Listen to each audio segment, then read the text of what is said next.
যখন এই গরুকে প্যারাসিটামল জাতীয় ওষুধ ব্যবহার করবেন তখন তাপমাত্রা আরো কমে যাবে, তখন তার ফলে গরুর অবনতির দিকে আরো ঝুঁকতে থাকবে, আপনার গরু অ্যাক্সিডেন্ট পর্যন্ত হতে পারে। আর এর পাশাপাশি আপনারা যখন দেখবেন এগুলো ইনজেকশন করবেন, ট্রিটমেন্ট দেবেন, থার্মোমিটার দিয়ে চেক করবেন, তাপমাত্রা দেখবেন মোটামুটি 100 নিচে নেমে গেছিল এই গরুর তাপমাত্রা, এখন মোটামুটি শুয়ে থেকে হিক পারবে, তখন তার হাড়ে, বুকের ভিতরে, ফুসফুসে, লাংসে চাপ পড়বে, যার ফলে তখন মুখে কোনো ওষুধ তেমন একটা খাওয়ানো যাবে না।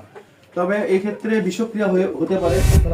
সুপ্রিয় দর্শক মন্ডলী, দেখতে পাচ্ছেন এখানে একটা গরু শুয়ে আছে। এই গরুটি হঠাৎ করে এফএমডি হয়েছিল। এফএমডি হওয়ার পরে ধারাবাহিকভাবে তাকে ট্রিটমেন্ট চালানো হয়। ট্রিটমেন্ট চালানোর পরে হঠাৎ দেখা যায় গরুটির তাপমাত্রা কমে যায়।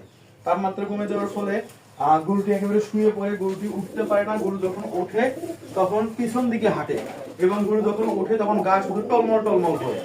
এবং দেখবেন যখন তাপমাত্রা কমে যাবে তখন গরু খাবার খাওয়া বন্ধ করে দিবে, সে আপনার মানে শরীরের ব্যালেন্স যেটা আছে এই ব্যালেন্সটা পাবে না। আর এই অবস্থায় যখন আপনার গরুর তাপমাত্রা কমে যাবে, দেখবেন অনেকে গ্রামের মানুষ ভুল করে কান ঠান্ডা দেখে অনেকে প্যারাসিটামল জাতীয় যে ওষুধগুলো রয়েছে এগুলো ব্যবহার করে।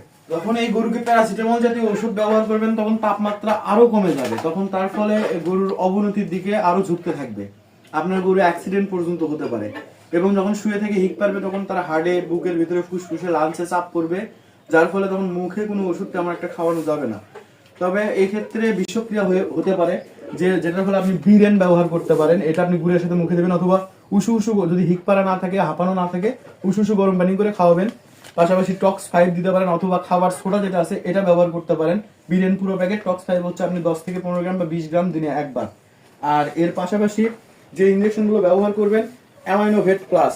অ্যামাইনোভেট প্লাস এরকম একটা 200 কেজি বডি ওয়েটের গরুকে আমি দিয়েছি 30 মিলি অ্যামাইনোভেট প্লাস দিয়েছি। এর পাশাপাশি আমি যেটা ব্যবহার করেছি আপনার ডেক্সামিথাসন, ডেক্সাফস বা ডেক্সারেন যেটা বলা হয় আর কি। তো এই ইনজেকশনটাও আমরা ব্যবহার করেছি 100 কেজির জন্য 10 মিলি হিসাবে 48 ঘন্টা পর পর। ভালো একটি রেজাল্ট দেয়। আপনি যে কোনো ডেক্সামিথাসন গ্রুপের ইনজেকশন করতে পারেন। এর পাশাপাশি সাপোর্ট ট্রিটমেন্ট হিসেবে আমরা দিয়েছি বি কমপ্লেক্স। আর এর পাশাপাশি আপনারা যখন দেখবেন এগুলো ইনজেকশন করবেন, ট্রিটমেন্ট দেবেন, থার্মোমিটার দিয়ে চেক করবেন, তাপমাত্রা দেখবেন মোটামুটি 100 নিচে নেমে গেছিল এই গরুর তাপমাত্রা, এখন মোটামুটি 102 এর কাছাকাছি রয়েছে। তাতে করে গরু স্বাভাবিক মনে হচ্ছে, এখন দাঁড়াচ্ছে, খাচ্ছে, মোটামুটি সবকিছু ঠিক। আপনাদের গরুর যদি এরকম তাপমাত্রা কমে যায়, নিজেই কোনো ট্রিটমেন্ট নেবেন না, অবশ্যই নিকটস্থ কোনো প্রাণী সম্পদ অবশ্যই যোগাযোগ করে, ভেটেরিনারি সার্জন আছে, ডাক্তার আছে, অথবা আপনার অভিজ্ঞ কোনো পল্লী চিকিৎসক দ্বারা পরামর্শ নিয়ে তাপমাত্রা মেপে তারপর আপনি ট্রিটমেন্ট দেবেন। ইনশাআল্লাহ ভালো একটি রেজাল্ট পাবেন।